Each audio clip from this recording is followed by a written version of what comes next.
A gifted violinist battles illness during a harsh winter, while her rival slowly transforms envy into empathy.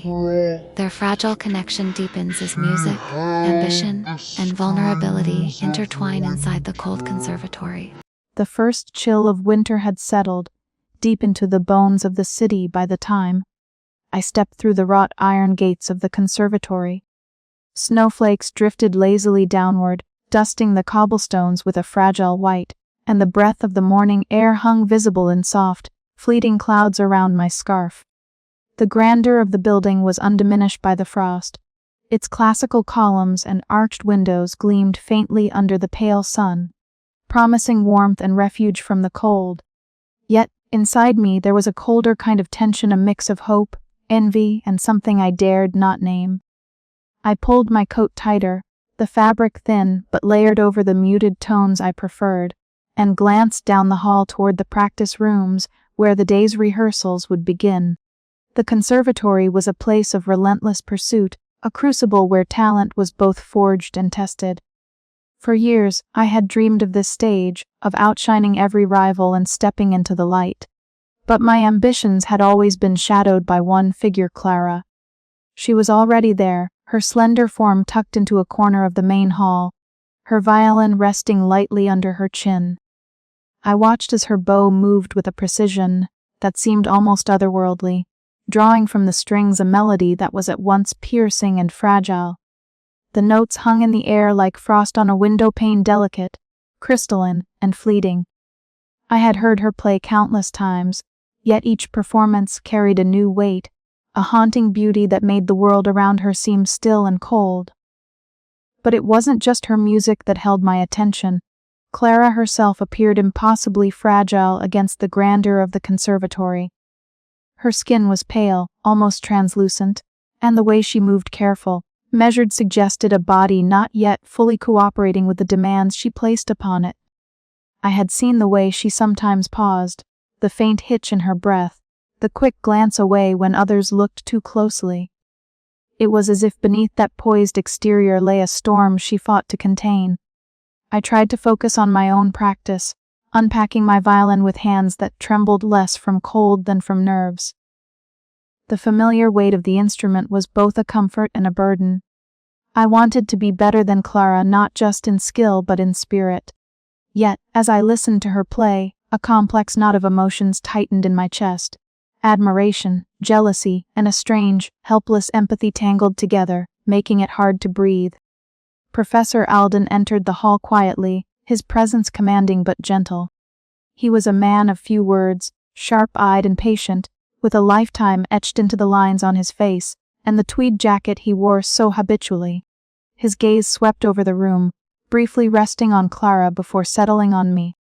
There was something in the way he looked, a mixture of expectation and understanding, that reminded me of the stakes we all faced.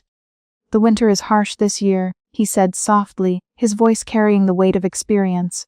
"Much like the path you all have chosen, it demands resilience." His words hung in the air, a quiet challenge and a comfort at once. I nodded, feeling the faint pulse of determination beneath my uncertainty. This was only the beginning, and yet the chill of winter was already seeping into the marrow of our ambitions.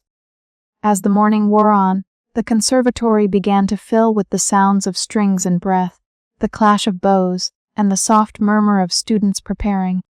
I stole glances at Clara between rehearsals, noting the way her eyes flickered with a quiet sadness she refused to voice. There was a distance between us, vast and cold as the winter outside, yet somehow intertwined by the invisible thread of rivalry and shared dreams. Later, as the sun dipped behind slate-gray clouds, I found myself lingering near the practice rooms, reluctant to leave the fragile warmth inside. The notes from Clara's violin drifted through the corridor, a haunting echo that seemed to hold a promise and a warning.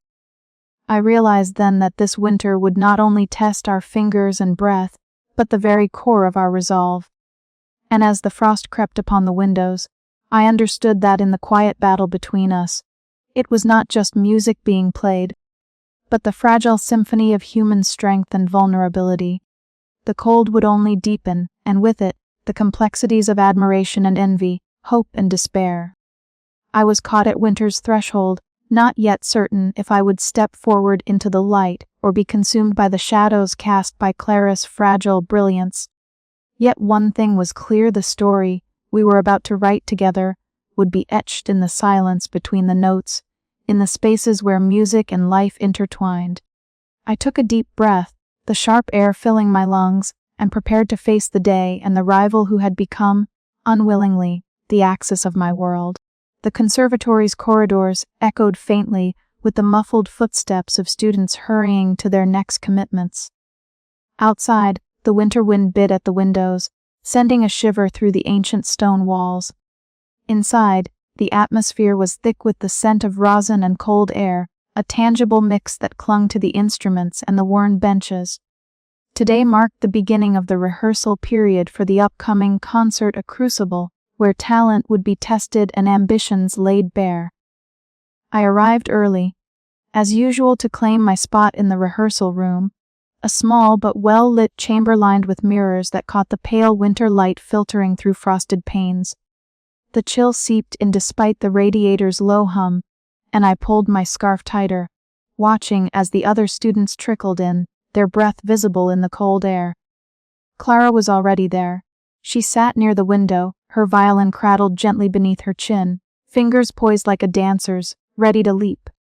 Her pale complexion was almost luminous against the dark fabric of her sweater, and the layers of clothing she wore suggested she was guarding against the cold more carefully than the rest of us. Her eyes, shadowed and intense, flicked toward the sheet music before her, then closed briefly as if to summon the melody from memory. The first notes she played filled the room with an effortless grace that stilled the usual chatter. It was as though the winter itself had lent its fragile beauty to the sound, crystalline, delicate, yet piercingly clear. I felt a familiar pang of envy twist inside me. Her talent was undeniable, her technique flawless. Yet beneath the surface there was something else. A slight tremor in her bowing, a hesitation in her breath, subtle signs I had not noticed before. I set up my own violin, the wood warm against my fingers. My approach was methodical, precise, each note measured and controlled. Unlike Clara's seemingly instinctive brilliance, my playing was the product of relentless practice, countless hours spent chasing perfection. The disparity between us was a source of frustration and, I admit, a quiet bitterness. As the rehearsal began in earnest, Professor Alden's voice cut through the room with calm authority. His critiques were measured, highlighting strengths but not shying away from faults. When he addressed Clara directly, there was a softness in his tone, a gentle encouragement that contrasted with the firm expectations he held for all of us. Watching Clara respond to his guidance, I noticed how her body tensed at times, how her breaths came a little shorter. Yet each time she faltered, she seemed to draw deeper from a well of resilience, pressing forward with renewed determination. Mira, ever her quiet companion, lingered nearby, offering occasional glances of concern and quick, reassuring words. Between pieces, I caught Clara's eye once. There was a flicker of something unspoken, a blend of pain and resolve. I wanted to reach out, to bridge the distance between us carved by rivalry and fear, but the words lodged in my throat. Instead, I returned to my own music, my playing sharper now, fueled by a complicated cocktail of resentment and sympathy. The winter outside deepened, the frost etching delicate patterns on the windows like nature's own music. Inside, the rehearsals unfolded in a rhythm of notes and silences, of competition and quiet observation. The fragile beauty of Clara's music reverberated not just in the room but inside me, stirring something tentative and new. As the hours wore on, I realized that our rivalry was no longer just about surpassing one another. It was entwined with the fragile threads of illness, endurance, and the unspoken truths we both carried. By the time the session ended, my fingers etched and my mind swirled with conflicting emotions. Clara packed her violin away with care, her movements deliberate but slowed by exhaustion. Mira stayed close by, a steady presence amid the encroaching cold. Walking back through the frosted halls, I found myself wondering how long Clara could sustain this relentless pursuit. And more disturbingly, what it meant for me, how I could continue to chase my own dreams when shadowed so deeply by her fading light.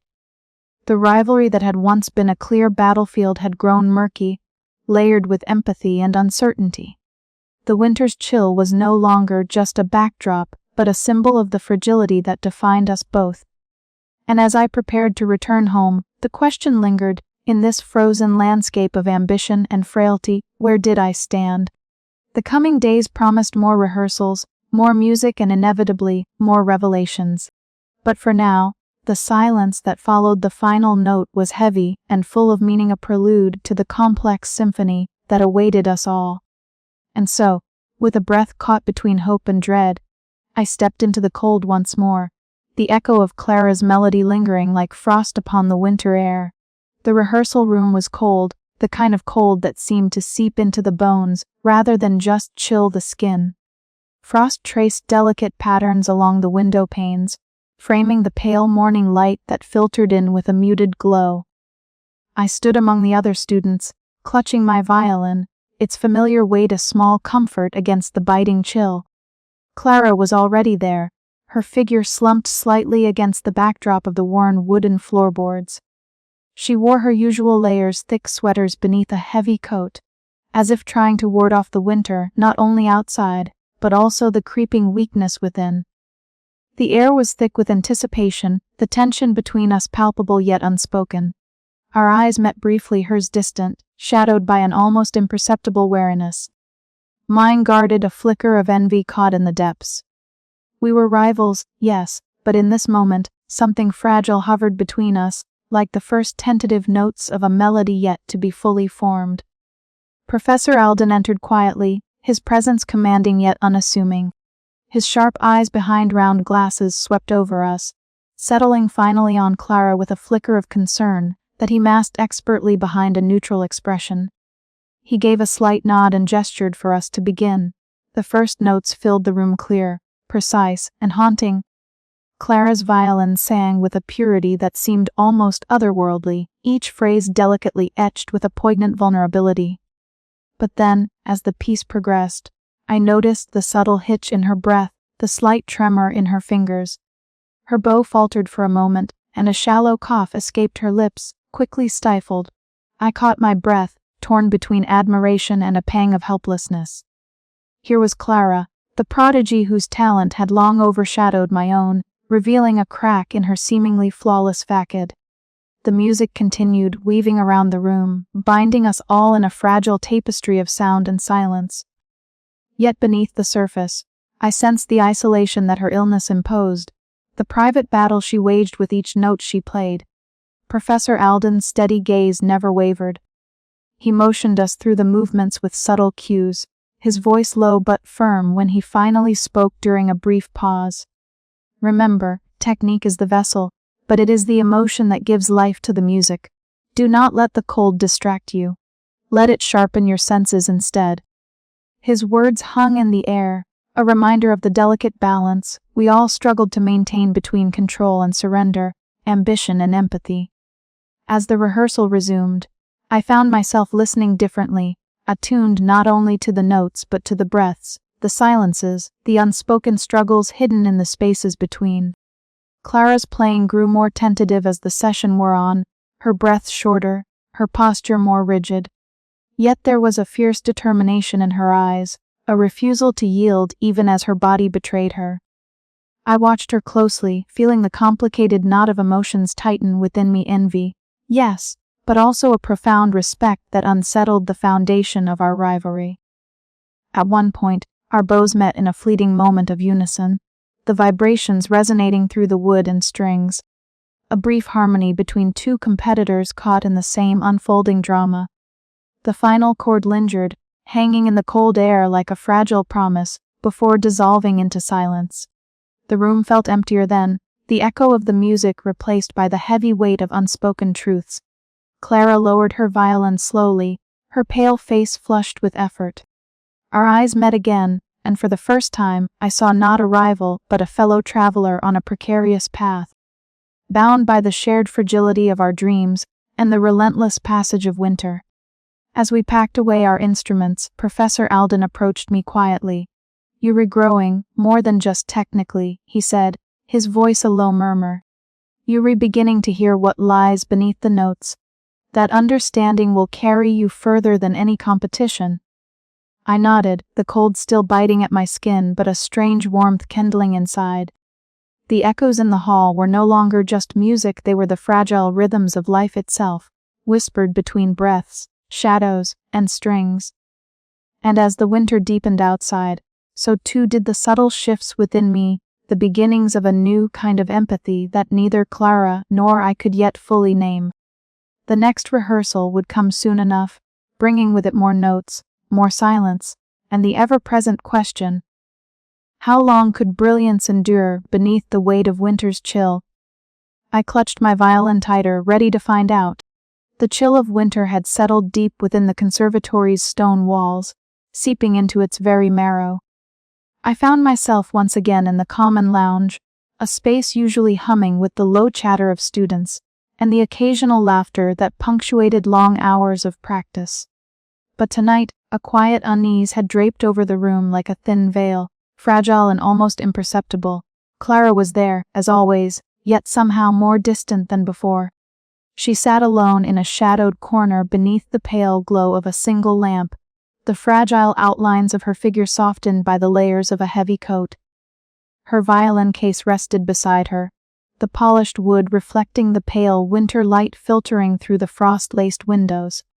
Outside, snowflakes drifted silently, their delicate descent echoing the stillness inside. I watched her, my gaze drawn not by rivalry tonight but by a strange, reluctant curiosity. Clara's fingers, usually so assured and precise when cradling her instrument, now trembled slightly as she absent-mindedly traced the edge of a music sheet. Her eyes, shadowed beneath dark lashes, held a quiet tension, a guarded sadness that seemed to ripple beneath her composed exterior. It was Mira who approached first. Short and spirited, Mira moved with a purposeful grace, her expressive eyes alight with concern as she crossed the room. Without a word, she slipped into the seat beside Clara, gently placing a hand on her friend's shoulder. The simple gesture was heavy with meaning, a silent bridge between two souls weathering a storm not visible to the eyes of others. Clara's lips twitched in the ghost of a smile, her fingers tightening briefly around the worn edge of her coat. There was no need for words. Mira's presence was a balm to the quiet ache that Clara would never voice aloud. Their fragile alliance seemed to hold fast against the biting cold, a soft warmth in the midst of winter's relentless grasp. As I observed from across the room, a wave of conflicting emotions washed over me. A part of me still grappled with the old, familiar jealousy, the sting of always being overshadowed by Clara's effortless brilliance. Yet beneath that, a new thread of empathy began to weave itself quietly through my thoughts. I saw not just a rival but a person beset by a battle far greater than any competition between us. Professor Alden's voice, calm and measured, broke through my reverie as he approached quietly. His sharp eyes, softened by years of experience, regarded me with a knowing patience. "Sometimes," he said, "the greatest challenge is knowing when to push forward and when to step back. Talent alone is never enough. It is the respect for one's limits that defines true artistry." His words hung in the air, a gentle reminder that the pursuit of excellence was as much about humility as it was about ambition. The shadows lengthened as the evening deepened, and Clara's figure remained still, wrapped in layers of silence and guarded pride. Her withdrawal from the social warmth of the conservatory was not simply a matter of physical weakness, but a deliberate act of preservation. She refused to reveal the full extent of her illness, shielding herself behind a quiet dignity that both frustrated and fascinated those around her. Mira's steadfast presence became a beacon amidst this growing isolation. I noticed how their brief exchanges, a touch, a glance, the exchange of a few whispered words carried a profound depth that transcended the confines of ordinary friendship. Mira's pragmatism balanced Clara's pride, offering support without encroachment. For my part, I found myself caught in the tension between distance and connection. My observations were marked by a careful detachment, yet beneath this, a subtle shift was unfolding. the rivalry that had once defined our relationship was evolving into something more complicated. A quiet struggle to understand the layers beneath Clara's enigmatic exterior. The conservatory's halls echoed with the faint strains of distant practice, the delicate rise and fall of notes that seemed to mirror the fragile balance of hope and despair that permeated our lives. Winter's harshness was no longer just an external force, but a symbol of the internal battles we each faced. As I left the lounge, the cold air biting at my cheeks, I carried with me a new awareness. Clara was no longer simply the prodigy to outshine or the rival to surpass. She was a figure shaped by resilience and solitude, her silence speaking volumes in the spaces between the music. The question lingered: how long could pride shield her from the truth, and at what cost? And where did that leave those of us who watched, caught between competition and compassion, as the shadows of silence deepened around her? The winter night stretched on, its chill matched only by the quiet storm gathering within me. The next notes of our entwined stories awaited, fragile and uncertain as the frost that clung to the world outside. The cold seeped through the ancient window panes of the practice room, an unyielding reminder of the winter's grip outside. Clara sat alone, the muted light casting long shadows across her pale face, her delicate fingers poised over the strings of her violin. I stood just beyond the threshold, unwilling to disturb the fragile silence, but unable to tear my eyes away. Her breath came shallow and quick, a subtle tremor betraying the strength she fought so hard to conceal. The melody she coaxed from the instrument was haunting, imperfect in its execution, yet saturated with a beauty that seemed to emerge precisely because of its delicate flaws. She repeated the same passage, each note a small battle against the fatigue that weighed heavily on her limbs. I felt the familiar sting of envy, a sharp ache that had become almost constant since the beginning of term. Clara's talent was undeniable. Her music could silence the largest room and leave the audience trembling. But tonight, watching her struggle, that envy twisted into something more complicated. There was awe, and beneath it, a growing respect for the resilience she displayed even as her body betrayed her. The room was thick with winter's cold breath, the frost on the window pane glittering like shards of glass in the dim light. The contrast was stark. Outside, the world was locked in ice, unyielding and beautiful. Inside, Clara's music wavered between strength and fragility, a reflection of her own precarious state. I remembered the countless hours I had spent practicing, striving to match her seemingly effortless brilliance. Yet here she was, pushing herself beyond reason, refusing to rest even as the shadows deepened beneath her eyes. The weight of that stubborn pride unsettled me, revealing a vulnerability I had never before allowed myself to acknowledge. When she finally lowered her violin, her breath came in ragged gasps. I hesitated before stepping forward. "Clara," I said quietly, "you should rest." She shook her head, a faint, almost imperceptible smile touching her lips. "I can't stop now, not when the recital is so close." Her eyes met mine, clear and resolute despite the weariness. For a moment, the fierce determination that had always intimidated me transformed into something painfully human, a fragile defiance against the inevitable. I left her then, the echo of her music lingering in the cold air as I crossed the hall back to my own room. The silence that greeted me was oppressive, filled with the weight of unspoken truths. I sat by the window, watching the snowflakes drift silently downward, each one a delicate, transient thing destined to melt away. That night, sleep eluded me. Clara's strained melody played over and over in my mind, a haunting reminder of the fine line between brilliance and fragility. I realized then that my rivalry with her was no longer just about competition. It was a quiet struggle to understand the complex, bittersweet dance of strength and vulnerability that defined us both. Outside, the winter wind howled, relentless and cold. Inside, I grappled with the fragile melody of my own ambition and the unexpected compassion it had awakened. As dawn approached, the frozen world outside seemed less like an adversary and more like a mirror, reflecting the quiet endurance that Clara embodied. And in that reflection, I found the first stirrings of a deeper understanding, one that would change the course of our intertwined paths forever. But for now, the notes of fragility hung in the air, a delicate tension that neither of us could escape. And so I waited, uncertain of what the next day would bring, caught between the warmth of hope and the chill of inevitability. The winter's grasp was unyielding, and so was Clara's resolve, a fragile harmony that neither time nor illness could fully silence. The conservatory's ancient hallways were hushed beneath a blanket of winter silence, the kind that presses against the windows and seeps into the bones. I lingered near the frosted glass of the east wing, where the afternoon light fell pale and scattered, tracing the delicate patterns of frost that had crept across the old panes. Inside, Clara and Mira sat close on a worn wooden bench, their forms outlined faintly against the dim interior. I was not meant to be there, no one was, but the quiet urgency of the moment lured me in, a whispered invitation I could not resist. Clara's shoulders were drawn inward, a slight tremor passing through her as she spoke. Her voice was low, almost fragile, barely rising above the sigh of the cold wind outside. I could see the subtle catch in her breath, the way her fingers fidgeted nervously with the edge of her scarf. Mira's expression was one of unwavering attention, her warm eyes fixed on Clara as if to catch every syllable before it slipped away into the winter air.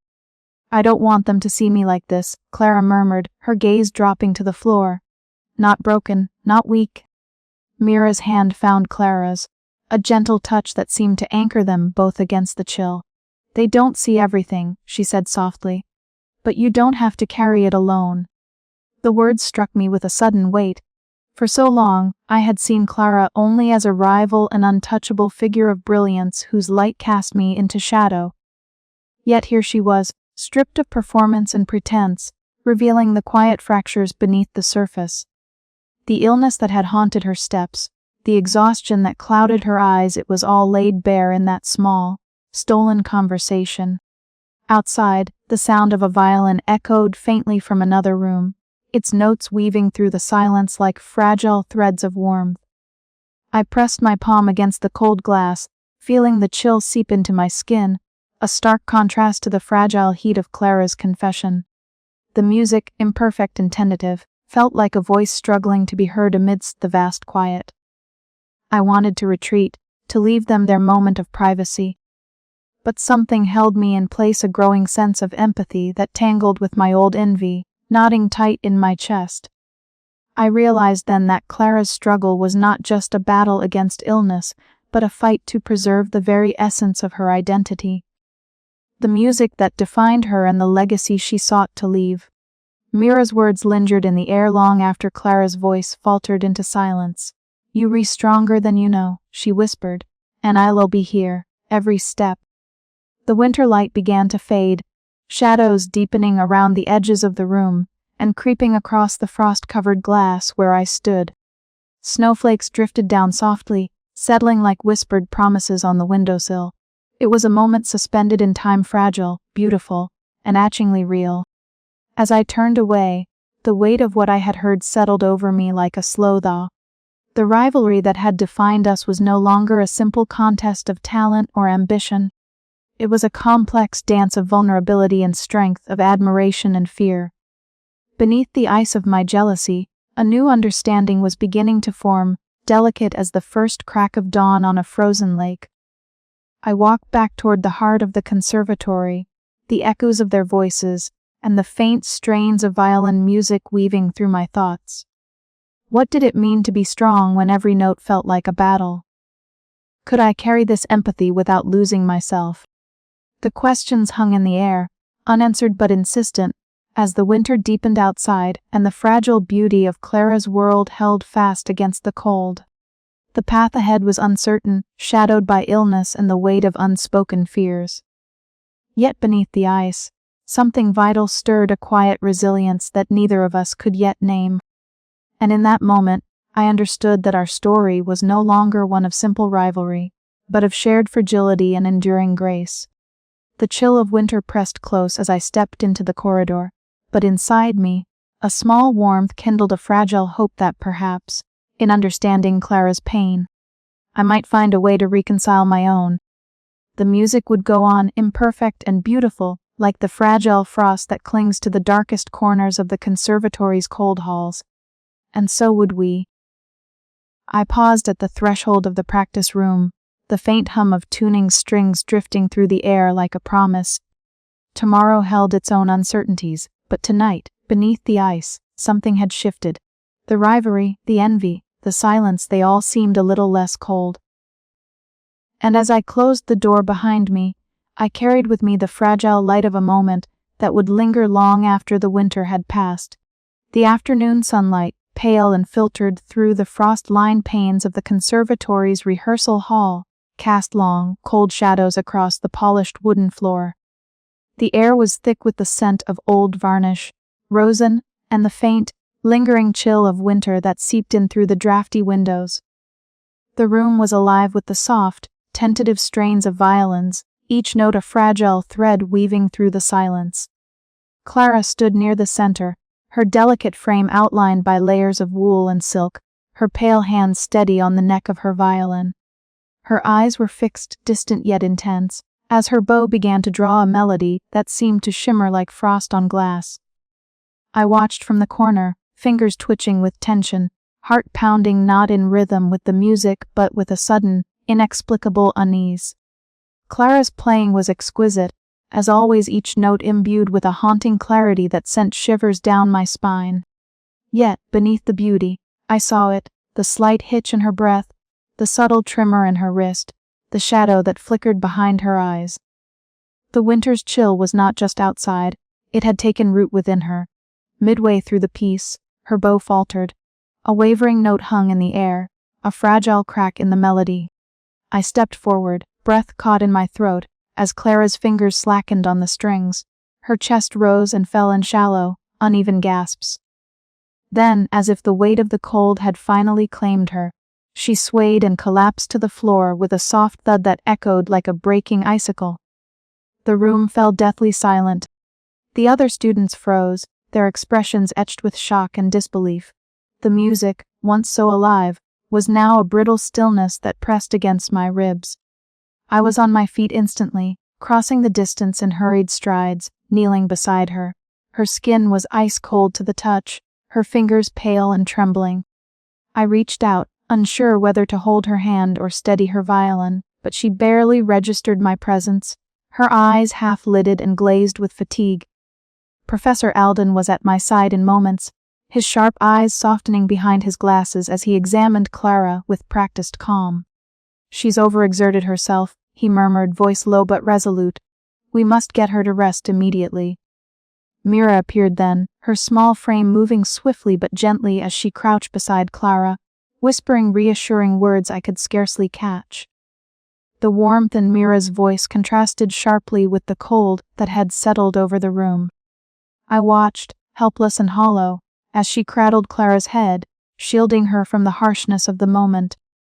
I wanted to speak, to say something that might bridge the gulf between us, to offer comfort or apology, but the words lodged deep in my throat. Jealousy, rivalry, ambition all seemed meaningless in the face of this fragile, human collapse. The music that had once been a battlefield was now a fragile thread, fraying and breaking under the strain of illness and exhaustion. As Clara was gently helped to her feet and led away from the hall, I stayed behind, my gaze fixed on the empty space she left. The cold seemed to seep deeper into my bones, a stark reminder of the fragility that underpinned brilliance. My mind echoed with fractured melodies and broken notes, the sound of a rival's strength unraveling before me. Later, I found myself standing alone by the tall windows, watching snowflakes drift silently against the darkening sky. The world outside was hushed, wrapped in a blanket of white that softened every edge, every harsh line. I pressed my palm to the cool glass, feeling the chill seep through. The image of Clara's pale face, the faltering notes, the sudden silence, they all mingled in my thoughts, a haunting refrain I could not escape. In that quiet moment, I felt the weight of everything I had failed to say, the envy that had blinded me, and the fragile beauty of a talent threatened by forces beyond control. The rivalry that had once defined us seemed both distant and insignificant, replaced by a profound, atching empathy. The cracks in the melody were no longer just in the music. They were in us, in the fragile balance between ambition and vulnerability, between competition and compassion.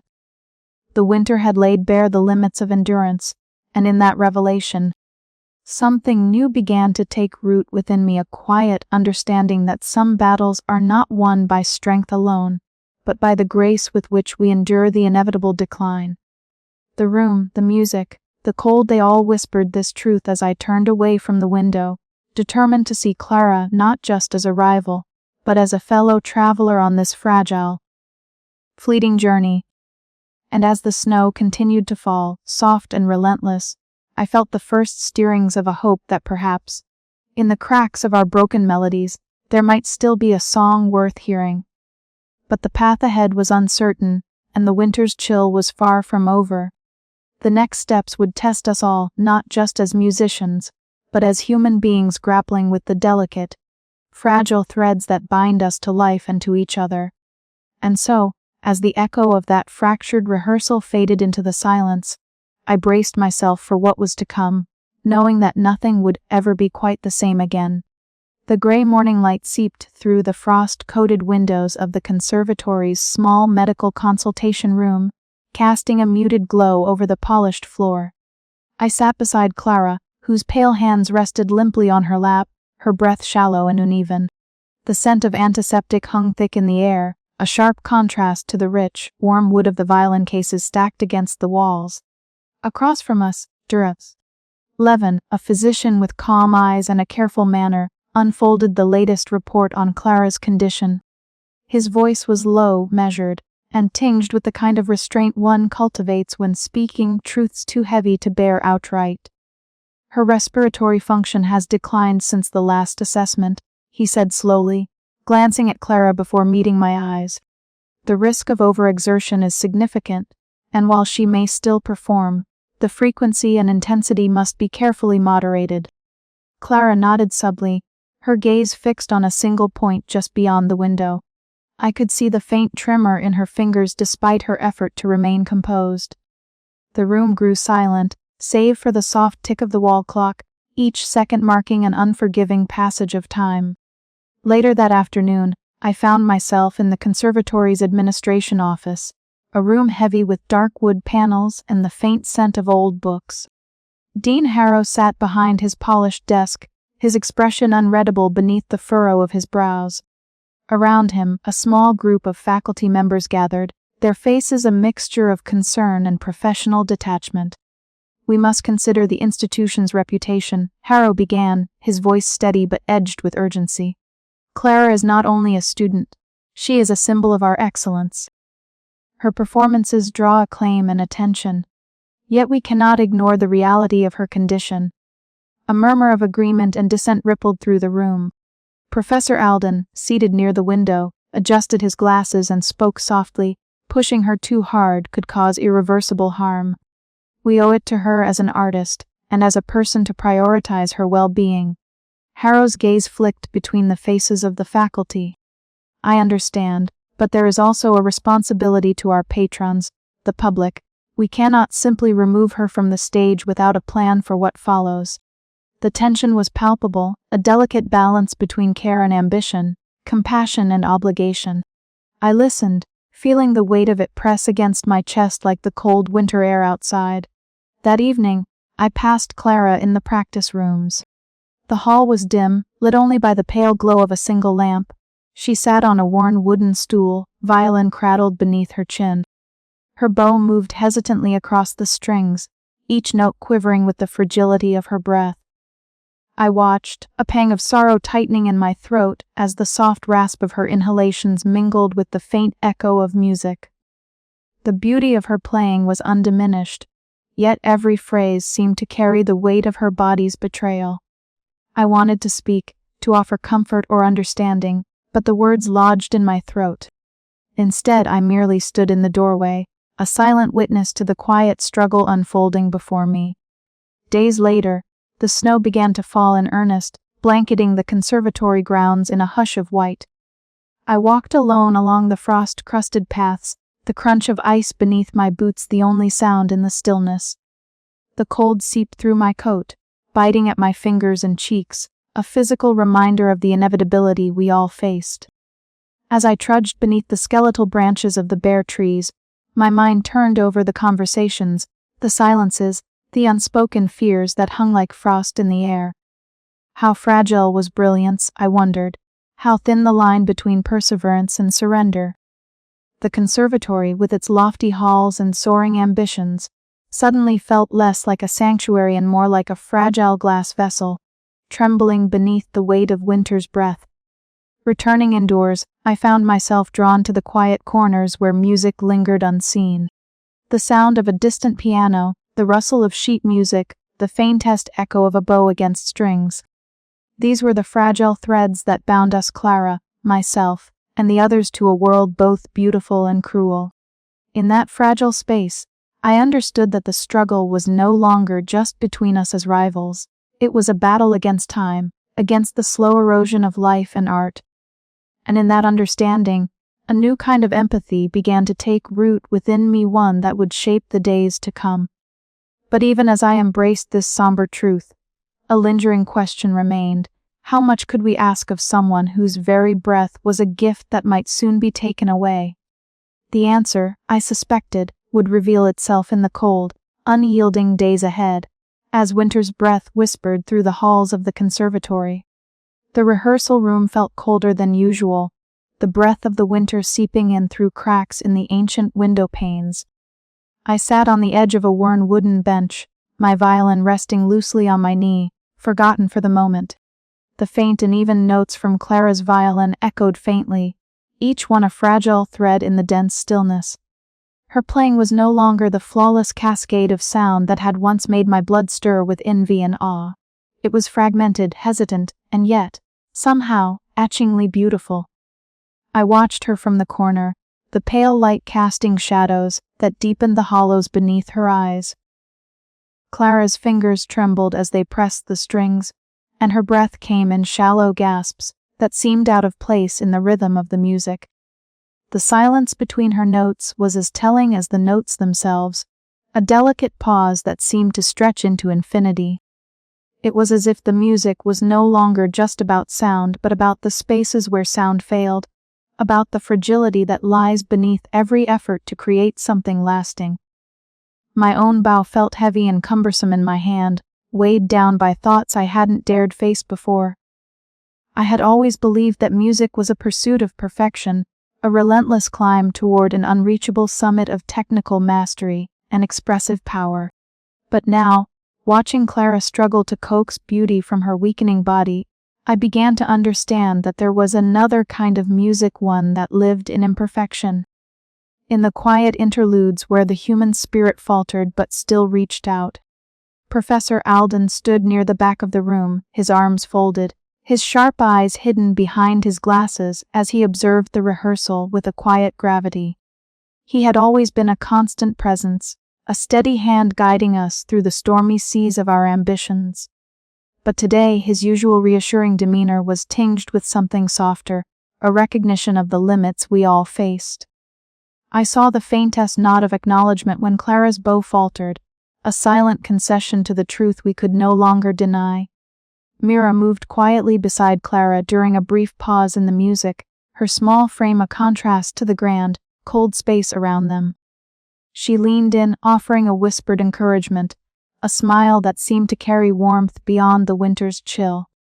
Clara barely returned the smile, but the brief exchange held a fragile hope, a reminder that even in decline, there could be moments of grace. As the rehearsal resumed, I felt my own approach to the music shift. The notes I played were no longer just measures to be measured, but part of a dialogue with the silence, a conversation with the fragility that Clara's presence had illuminated. Each missed note, each breathless pause, was no longer a failure but a testament to the human effort behind the art. I found myself listening differently, not just to the sound, but to the spaces between. Not just to the brilliance, but to the vulnerability.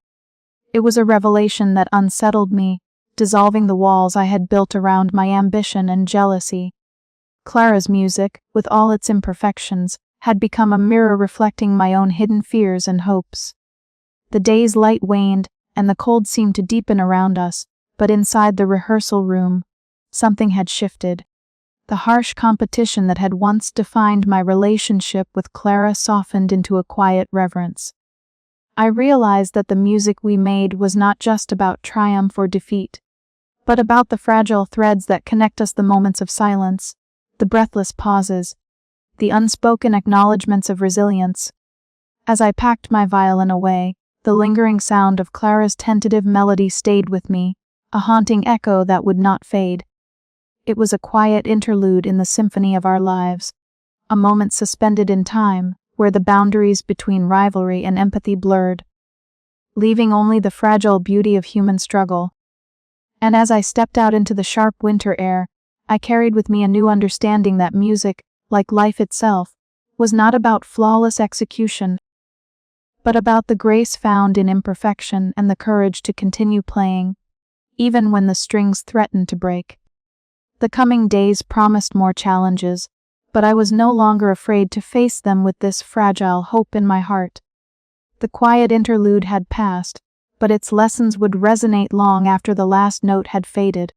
The narrow practice room was suffused with a muted light that seeped through frost-rimmed windows, the pale glow casting long shadows across the worn wooden floor. Outside, the wind whispered a relentless symphony against the panes, a chill that seemed to seep into the very bones of the conservatory. I sat quietly, my violin resting on my lap, though the music had long since fled from my thoughts. Across from me, Professor Alden perched on the edge of a battered chair, his fingers steepled beneath his chin, eyes sharp and contemplative behind the thin lenses of his glasses. "There was once a boy," he began, his voice low and steady, a prodigy much like Clara, brilliant beyond measure, his technique flawless, his interpretations haunting. But the cost was immense. By the time he was my age, he had already burned himself out, his spirit fractured by the weight of expectation. The room seemed to shrink as he spoke, the air thick with unspoken truths. I found myself leaning in, captivated not just by the tale but by the quiet sorrow that threaded through his words. It was a story I had heard in fragments before, whispered warnings disguised as anecdotes. Yet hearing it now, so close and personal, stirred something deep within me. "Talent," Alden continued, "is never enough. It demands sacrifice, sometimes more than we are willing or able to give. The world applauds the brilliance, but rarely sees the fractures beneath the surface." I swallowed hard, the knot in my throat tightening. Clara's pale, fragile figure came to mind, the way she bore her illness in silence, the way her music spoke of a resilience that defied her weakening body. I thought of myself, my own restless ambition, the envy that had long simmered beneath my admiration for her. "Do you ever wonder," I found myself asking, "if the price is too high? If we lose ourselves chasing something so ephemeral?" Alden nodded slowly, a shadow crossing his face. "Every day. But the alternative, the silence, the unfulfilled potential, is a fate many fear more." We sat in silence then, the winter evening pressing in around us, the distant echo of a piano from the next room a faint reminder of the music that bound us all. I realized how little I had understood until now the quiet desperation behind every flawless note Clara played, the invisible battle waged in the spaces between breaths. Later, wandering the empty hallways, the cold air sharp against my cheeks, I felt the weight of the stories settle within me. My footsteps sounded hollow, a fragile echo in the vastness of the conservatory. I thought of the sacrifices we all silently made, the price of brilliance etched in every strained note, every moment of vulnerability hidden beneath layers of polish and pride. In the dim light of the rehearsal hall, Clara appeared, a solitary figure wrapped in layers against the cold. Her violin sang a fragile melody, the sound trembling yet filled with a haunting beauty that held me captive. I watched from the shadows, my heart a tumult of admiration and sorrow. The music lingered in the air, a delicate promise etched in winter's breath. In that moment, the rivalry that had defined so much of my existence seemed to dissolve, replaced by a quiet reverence for the fragile resilience that sustained us both. I realized that our struggles were not so different, bound by the same unyielding pursuit of a fleeting, fragile perfection. As the last notes faded, I felt an unfamiliar warmth stir within me, a tentative hope that perhaps, in understanding the shadows behind the music, I might find a way to reconcile ambition with empathy, to embrace the delicate balance between striving and surrender. The winter night deepened outside, but within me, a subtle though had begun. The chill in the air seemed to seep deeper than the old conservatory walls, wrapping itself around every corner, every note that lingered in the vast practice halls. Winter had settled in with a persistent coldness, mirroring an unease that had grown between the students, and particularly within me. Clara's presence, once so commanding and radiant, was now marked by a subtle fragility that I could no longer ignore. It was in the slight tremor of her bow hand, the way she paused a fraction too long between phrases, and the pallor of her skin beneath the layers she wore against the biting cold. I sat silently on the worn bench near the back of the practice room, the scent of aged wood and rosin thick in the air. Clara was at the center, the spotlight of her own private stage, her violin cradled delicately beneath her chin. The room was dim, the pale winter light filtering weakly through frost-laced windows, casting a bluish tint over her pale features. Her fingers moved with a precision that was almost otherworldly, coaxing from the strings a melody both haunting and tender. Yet beneath the beauty was a vulnerability unlike anything I had seen before. Her breath came unevenly, a shallow rhythm that matched the fragility of the notes she wove.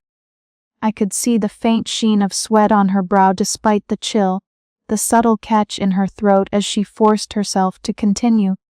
Each phrase was a careful balance, a tightrope walk between brilliance and exhaustion. There was a rawness to her playing now, an emotional depth that seemed born from the very struggle consuming her. I looked away, heart constricted by a tumult of feelings, envy that I could not replicate such emotive power, pity for the toll her illness exacted, and a growing admiration that unsettled the rivalry I had long clung to as armor. The winter wind rattled the window panes, a sharp, brittle sound that underscored the fragility of the moment. Later, in the auditorium, Clara took the stage for a small recital. The room was hushed, the audience sensing the delicate tension that hovered in the air. I watched from the wings, my breath shallow, as she raised her bow. The opening notes were crystalline, precise, yet as the piece unfolded, her breath faltered, the notes wavering like thin ice beneath a cautious step. I could see the strain etched into her face, the fleeting shadows of pain behind her eyes. And yet, despite the faltering, the music held a profound beauty and aching honesty that transcended technical perfection. The fragility of her performance was its own kind of strength, a testament to resilience in the face of inevitable decline. My chest tightened, a mixture of sorrow and awe flooding me. I realized then that the rivalry that had once defined us was dissolving, replaced by something more complicated and deeply human. After the recital, Professor Alden approached me quietly. His eyes, sharp yet softened by years of experience, met mine.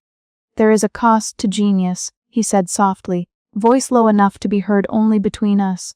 "Many battles are fought in silence against the body, the mind, the expectations we carry.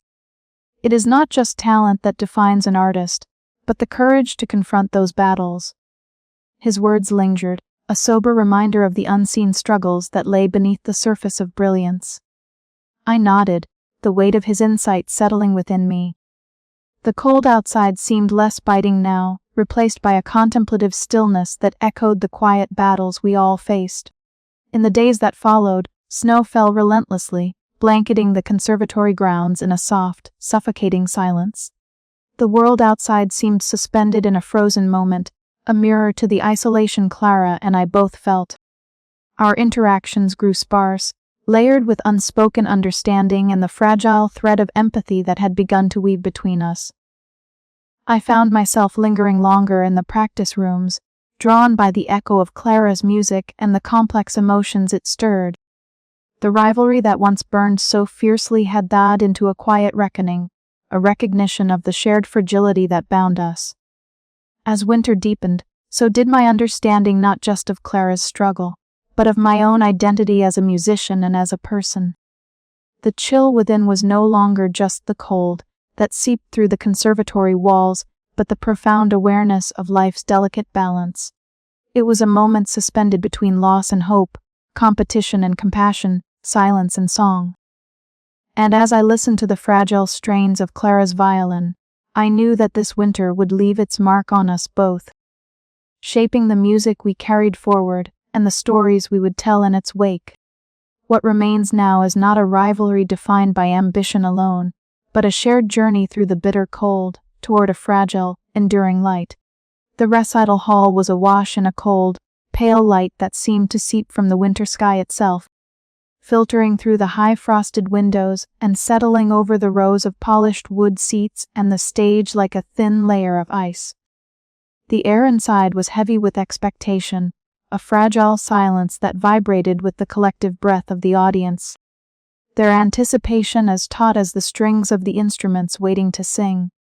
I sat in the front row, my fingers curled tightly over the edge of my seat, eyes fixed on the figure stepping onto the stage. Clara moved with a quiet dignity, her form delicate beneath layers of dark fabric, a fragile silhouette against the backdrop of the conservatory's grand architecture. Her pale face was almost luminescent under the spotlight, shadows beneath her eyes deepening the impression of someone battling unseen storms. The moment she lifted her violin, a hush fell deeper, as if the room itself held its breath. The first notes were tentative, a soft, trembling melody that seemed to echo the brittle chill of the winter night. Clara's bow moved with a hesitant grace, each stroke a whisper of sound that wavered between certainty and fragility. I could see her chest rising and falling unevenly, each breath a careful negotiation with her weakening body. As the piece unfolded, the technical brilliance that had long defined Clara's playing began to falter. Her fingers slipped, producing brief but sharp dissonances that cut through the melody like fractures in ice. The audience stiffened, a collective intake of breath, marking the moment the flawless facade cracked. I felt my own heart lurch, a complicated surge of sympathy and sorrow mingling with the residue of old envy. Clara's eyes closed briefly, her expression tightening with the effort to steady herself. The music shifted then, from the precise articulation of notes to something rawer, more agonized. The imperfections did not diminish the beauty. Rather, they illuminated it, casting the performance in a new light, one of profound human vulnerability. The melodies wavered like a fragile flame flickering against a cold wind, each note carrying the weight of a struggle far greater than mere competition. Behind me, I heard the soft rustle of Professor Alden's breath, steady and controlled, a silent pillar of support amid the unfolding uncertainty. Mira sat nearby, her eyes glistening with unshed tears as she leaned forward, lips parted in quiet encouragement. Even Dean Harrow, usually reserved and composed, seemed caught in the spell of the moment, his gaze fixed intently on the stage. When Clara's bow finally drew the last note, it hung in the air like a fragile thread, trembling before dissolving into silence. Her hands trembled visibly as she lowered her violin, a gesture both graceful and wary. The room remained silent a moment longer, as if reluctant to break the delicate spell woven by the fractured harmony. Then came the applause. It started hesitantly, a few tentative claps that soon swelled into a heartfelt ovation. The sound was uneven, like the performance itself, full of rough edges and raw emotion, but it carried a weight far beyond mere appreciation. It was an acknowledgement of courage, of resilience, and of the poignant beauty found in imperfection. As I rose to join the applause, my eyes met Clara's for a brief, charged moment. There was no triumph in her gaze, only a quiet acceptance of the frailty that had shaped this night. In that instant, the rivalry that had long defined us seemed to dissolve, replaced by a fragile bond forged in shared understanding. Backstage, the cold air was sharp against my flushed skin as I approached her tentative figure.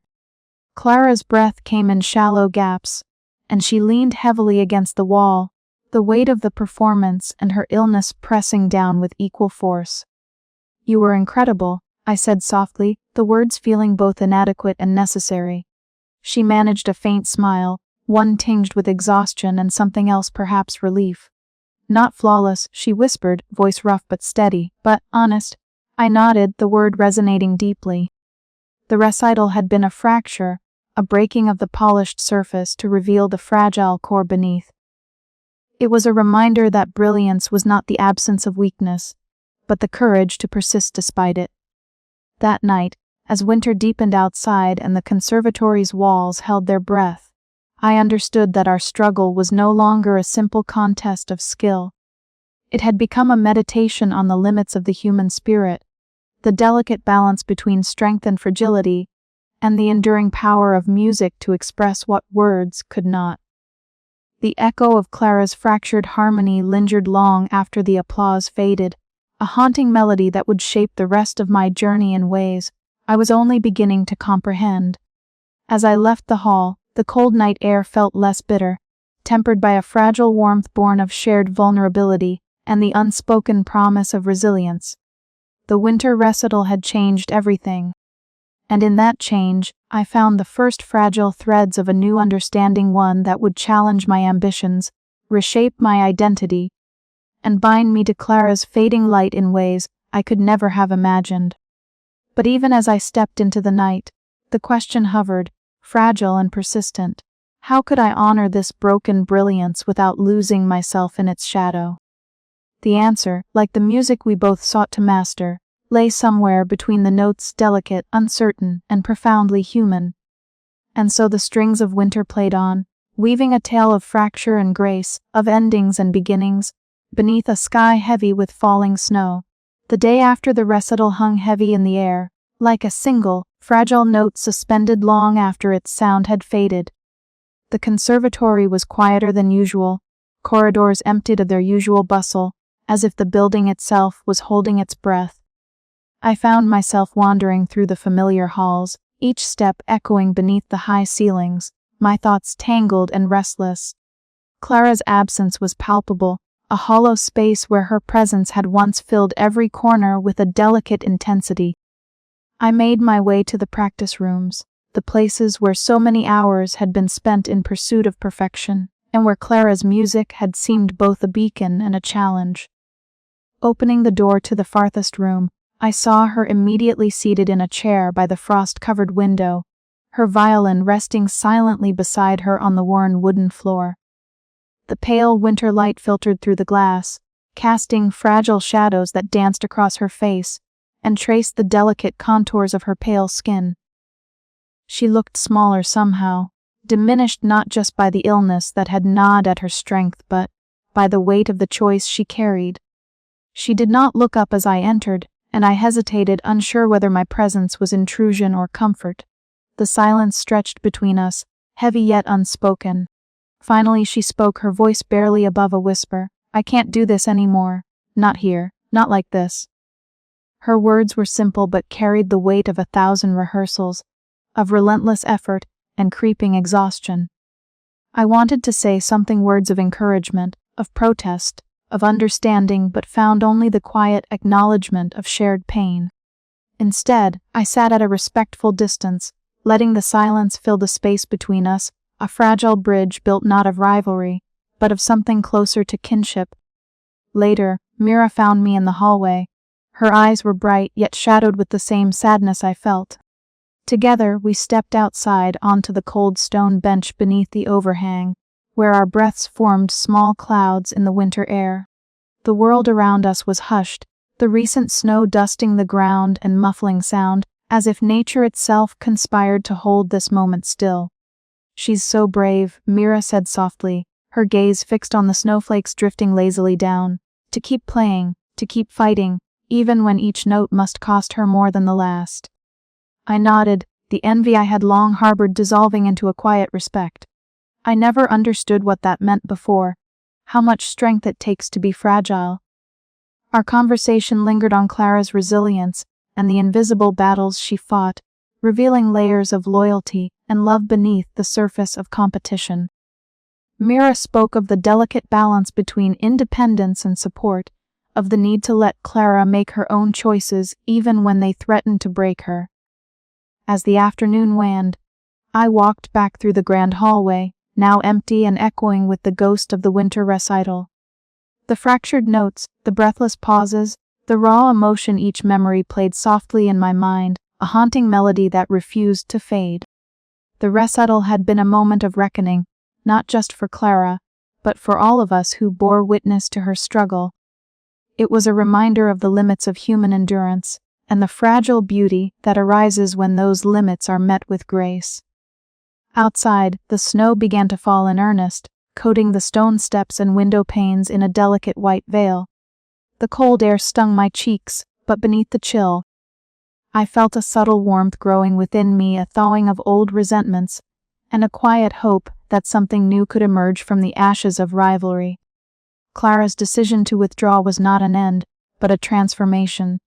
It challenged me to reconsider what it meant to strive, to compete, and to connect. In the fragile embers of winter, I found a new understanding that brilliance and vulnerability are not opposites, but intertwined threads in the tapestry of life and art. As darkness settled over the conservatory, I lingered by the frosted window, the faint glow of the street lamps casting long shadows across the snow. The strings of winter played on, their melody both mournful and beautiful, a song of loss and resilience that would echo in my heart long after the last note had faded. The light in the conservatory's practice room was dimmer than usual, a soft, fading glow that seemed to fold gently into the creeping shadows of late afternoon. I found myself lingering outside Clara's door, hesitating before the familiar sound of her careful, measured breathing. Inside, she was packing her violin case, each movement deliberate yet slow, as if conserving the last shreds of strength she could summon.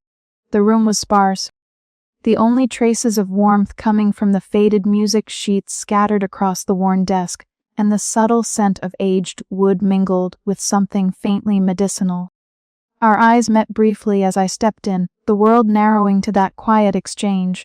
There was no need for words.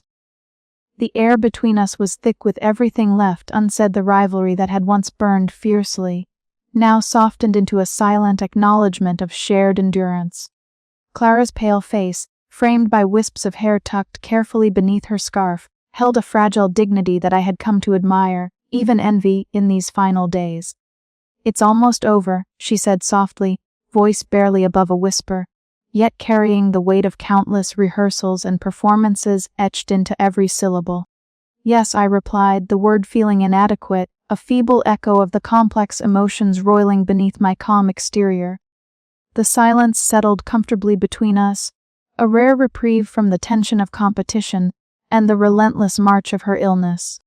Watching her close the case, securing the worn leather strap, I realized this was the last time I would see her prepare for a performance within these walls. The thought was both aching and strangely peaceful. Later, Mira joined us by the window, her presence a warm contrast to the biting cold that seeped through the thick panes. Together, they sat quietly on the window seat, breaths mingling with the frosted glass, sharing smiles that carried the weight of years of friendship and unspoken support. Their conversation was soft, filled with gentle reminiscences of music and moments stolen from the demands of the conservatory's unyielding schedule. I watched from a distance, a pang of exclusion mingling with gratitude for their bond. Mira's steady warmth was the anchor Clara needed, a lifeline through the isolation her pride often enforced. I envied their closeness, that effortless understanding I had longed for but never quite grasped. The day waned, and soon we gathered in the main hall for a small, intimate farewell. Professor Alden stood by the grand piano, his usual composed demeanor softened by the moment's gravity. His voice was steady but tinged with emotion as he spoke of Clara's artistry, the brilliance that had once dazzled us all, and the quiet resilience that had defined her final years at the conservatory. Clara's music was never merely about perfection, he said, eyes scanning the room as if drawing strength from those present. It was about truth, the fragile, fleeting truth of human experience. Her journey reminds us that brilliance and vulnerability are inseparable. The room was silent, save for the faint rustle of papers and the occasional cough. I felt tears prick at the corners of my eyes, a mixture of sadness and something deeper recognition of what Clara had taught me, beyond rivalry and ambition. After the gathering, I found myself wandering the snow-dusted courtyard alone, the cold air crisp against my cheeks. Each step crunched softly beneath my boots, the sound swallowed quickly by the steady fall of snowflakes. The conservatory was quiet, its grandeur softened by winter's hush. I paused near the old stone bench, tracing the delicate patterns of frost that mirrored the complexity of the time we had shared. In that stillness, I understood that Clara's legacy was not confined to the notes she had played or the accolades she had earned. It lived in the spaces between moments of silence, vulnerability, and the courage to continue despite the inevitability of loss. My own ambitions felt reframed, tempered by empathy and a newfound respect for the fragility woven into every melody. As night settled, I returned inside, the lingering chill a reminder of winter's hold, but also of the delicate grace that endures beyond the fading light. Clara's presence would remain, a quiet song echoing in the halls and within me, shaping the music I would carry forward. And so, in the fading light of that day, I took the first step toward a different kind of understanding, a thawing of old resentments, and the opening of a space where rivalry gave way to reverence. The strings of winter had played their final notes, leaving behind a melody both haunting and beautiful, forever etched in the quiet corners of my heart. But even as I embraced this change, a question lingered: how does one honor such a fragile legacy without losing oneself? The answer, I sensed, would unfold with the coming thaw. The conservatory was quieter now, too quiet, I thought as I walked its familiar hallways that once pulsed with Clara's unmistakable presence. The winter light filtered through the tall, frost-lined windows, casting elongated shadows that danced faintly on the worn wooden floors. It was a silence charged with absence, the kind that weighed heavily in the chest and settled deep inside the bones. I hesitated outside the large practice room at the end of the corridor, where Clara had spent countless hours coaxing music from her violin with a precision that seemed almost otherworldly. The door was closed now. No notes slipped through the cracks, no hurried footsteps or soft sighs. Only the cold breath of the winter day seeped in, mingling with the faint scent of aged wood and rosin. Inside, I lifted my case and drew out my violin, its familiar weight comforting yet strange in this stillness. Tentatively, I began to play one of Clara's favorite melodies, a delicate, slow piece that spoke of fragility and fading light. The notes wavered, carrying the weight of memory and loss. Each phrase was a quiet homage to the brilliance she had brought to this place, a brilliance now dimmed but not forgotten. Later, I found myself in Professor Alden's office, a sanctuary cluttered with scores and photographs of past prodigies. His eyes, sharp behind his glasses, held a softness that had not been there when we first met. He spoke slowly, choosing his words with care. "The cost of genius," he murmured, "is often more than we are willing to acknowledge. Clara's departure is a loss that echoes far beyond her absence. It challenges us all to reconsider what it means to nurture talent." His voice held a somber wisdom, a quiet admission of failure and hope intertwined. I nodded, feeling the weight of his words settle over me like a shroud. It was not just Clara who had been fragile, it was the very fabric of our ambitions and dreams.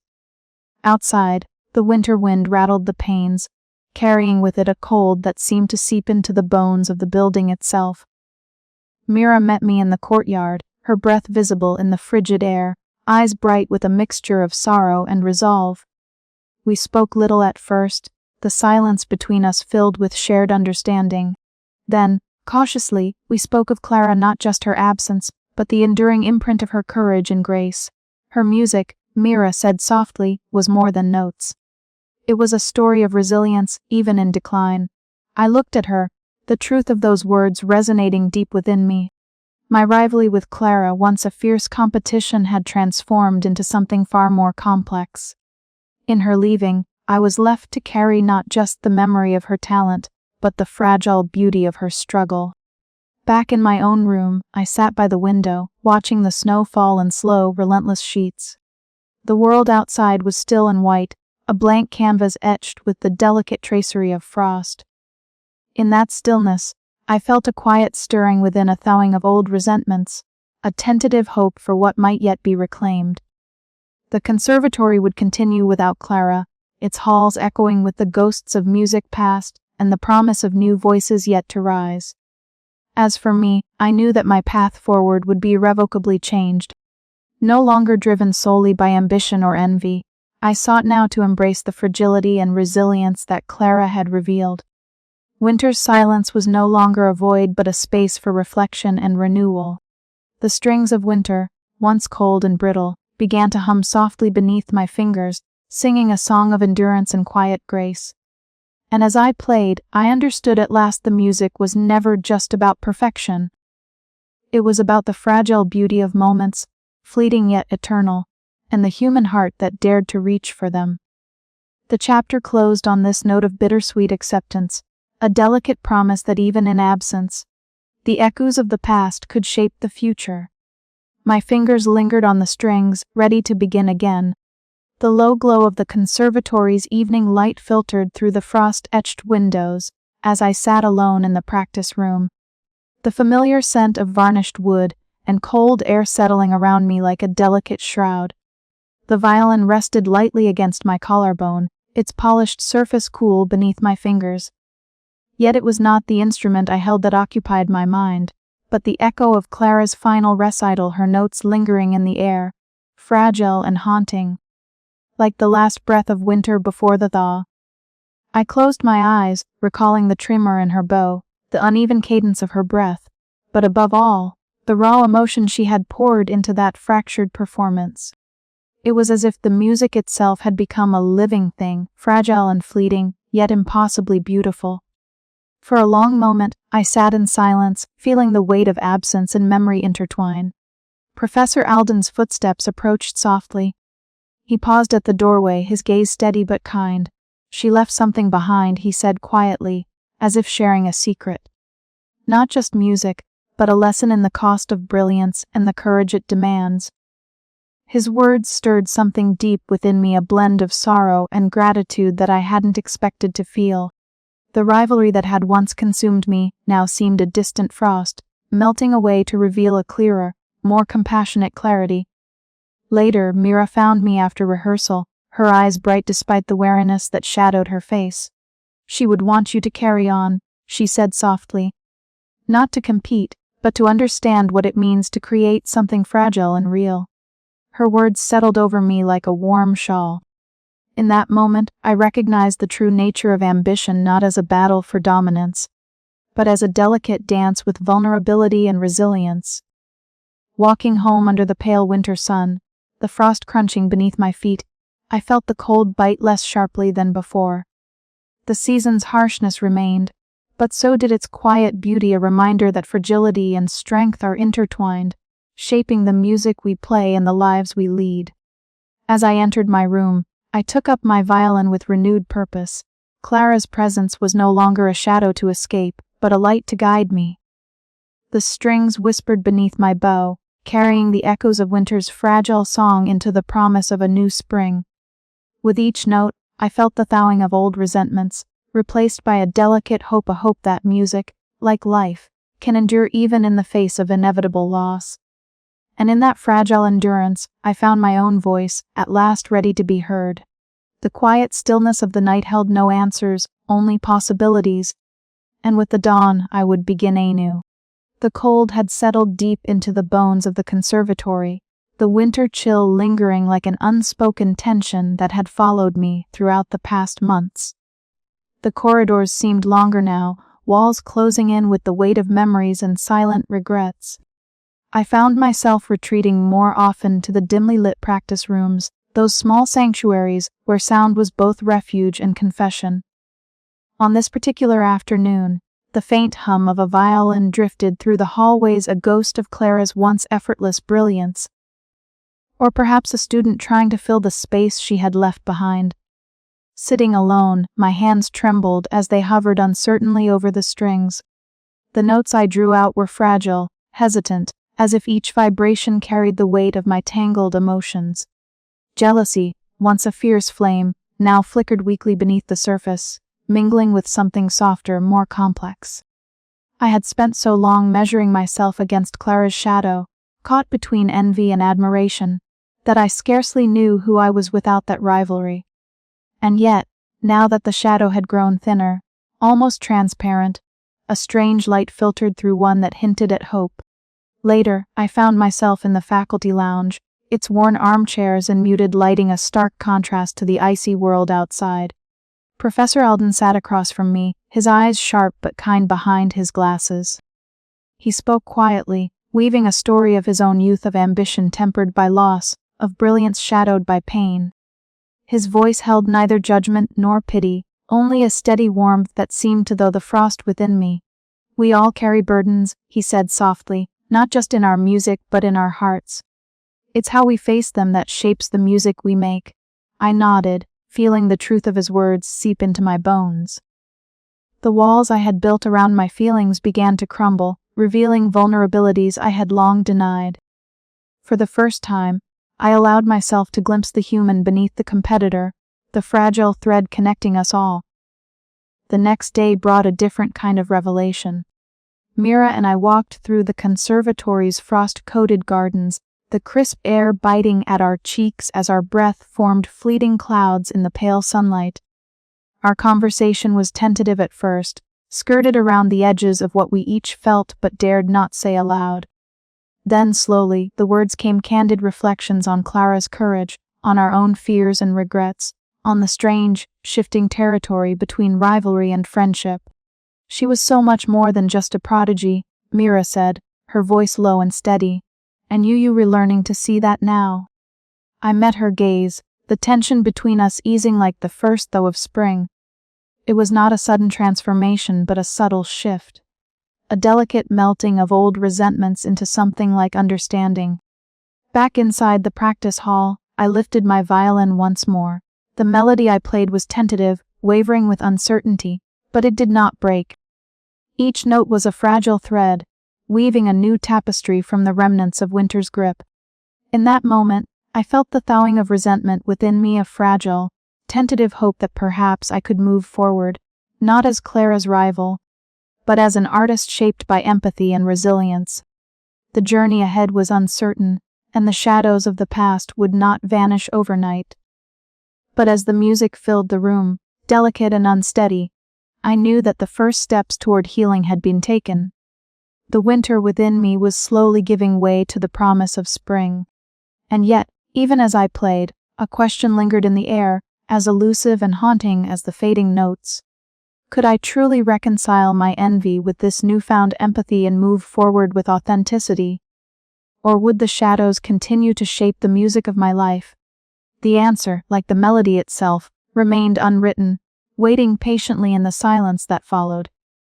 The conservatory felt different now, quieter in a way that was not merely the absence of sound, but the presence of something withheld.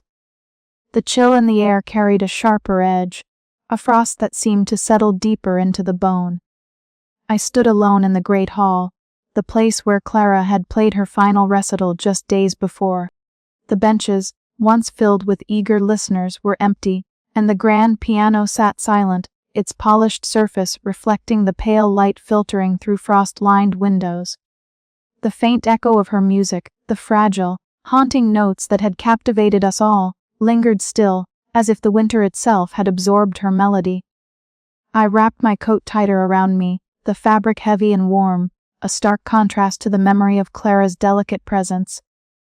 She had always seemed to inhabit the cold differently, her pale features, the way she layered herself against the chill, her cautious movements that betrayed the illness she refused to name aloud. Now, with her gone, her absence seemed to stretch between the walls like an unfinished phrase, a silence more profound than any pause in music. Mira found me there, her footsteps soft but certain, carrying the warmth she always seemed to radiate. We settled into a quiet corner, away from the echoes of the hall, and spoke in hushed tones.